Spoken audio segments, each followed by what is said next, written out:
All right, the deadly attack in New Orleans on New Year's Day has opened the floodgates to a larger political conversation around immigration in the U.S., and the narrative is being championed by none other than U.S. President-elect Donald Trump. Shortly after the attack on early Wednesday morning, Trump posted a message on his social media platform, Truth Social. The message said, and I quote, "Criminals coming in are far worse than criminals we have in our country. Trump administration will fully support the city of New Orleans as they investigate and recover from this pure act of evil." The president-elect made an assumption of the attacker being an immigrant long before law enforcement and investigating agencies revealed the attacker's identity, and his number two, J.D. Vance, was quick to share the post, echoing the same sentiment. It was only hours after Trump's statement that the attacker was identified as Shamsud Din Jabbar, a 42-year-old U.S. Army veteran and not an illegal immigrant or an undocumented worker.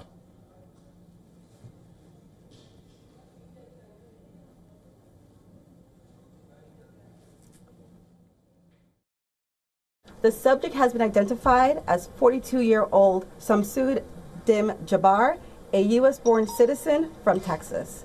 He was driving a Ford pickup truck, which appears to be rented, and we are working to confirm how the subject became in possession of this vehicle. An ISIS flag was located on the trailer hitch of the vehicle, and the FBI is working to determine the subject's potential associations and affiliations with terrorist organizations.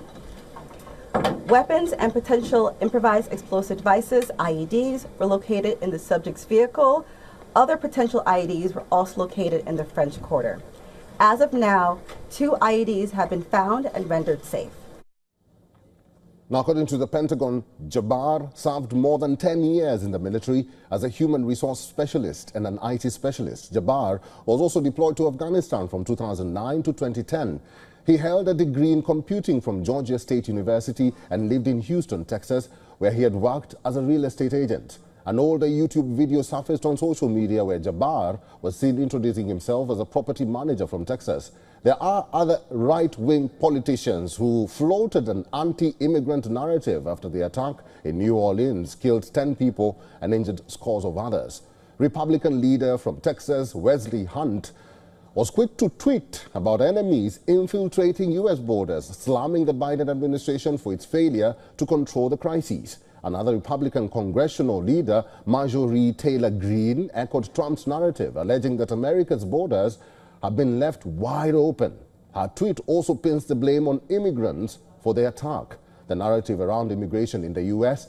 and the border crisis is worrying people about the future under Trump's presidency. The returning president, who will be sworn in on the 20th of January, based much of his presidential campaign on the issue of immigration, often calling immigrants names and falsely accusing them of being most responsible for crimes in the country.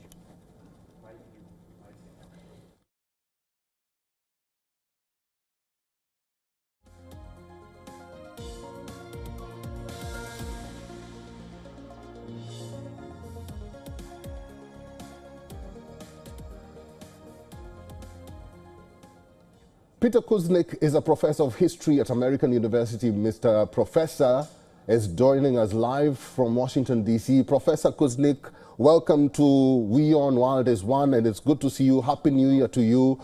What happens if a state or a country so influential and so powerful as the United States has a president who's reactionary and knee-jerk kind of a leader? What happens to that state and its influence to the world? Something Trump is not really portraying at this moment. You know, in the United States, we are all wondering where our country is going. The fact that somebody like Donald Trump would get not only elected once, but get reelected, and ran a campaign that was filled with these kinds of lies about immigrants, about crime, and still get elected, shows that what's happening all over the world now with this right-wing shift, with these fake news, with people not knowing the difference between truth and lies, our planet is in serious jeopardy, aside from all the other risks of global warming and nuclear war. Just on a level of democracy, we're very, very shaky. Trump's immediate response here was to accuse illegal immigrants of being responsible for this attack. Even as you say, this guy, we don't know, he seems to have had serious mental problems, and as well as financial and personal issues, and was born and raised in Texas and served in the U.S. military. We do know that U.S. veterans, and the U.S. has been fighting wars all over the world, that U.S. veterans are much more likely to commit violent acts, much more likely to be homeless, much more likely to commit suicide. So there's a real problem with that. But to immediately blame this on illegal immigrants and to say that crime is so out of control, we've never seen crime like this in America, is just flat out lies. And yet he's going to pay probably no price for this politically.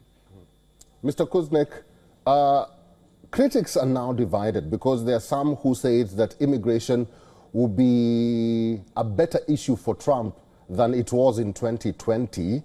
But now we are seeing the true colors of his narratives because that is changing. We saw what happened in New York where a guy who's clearly an illegal immigrant in the United States set off a woman on fire, and Trump said nothing. Yet now this has happened, and Trump was quickly to say something about immigrants. What does this say? What is this? What is happening really in the United States? What is really going on?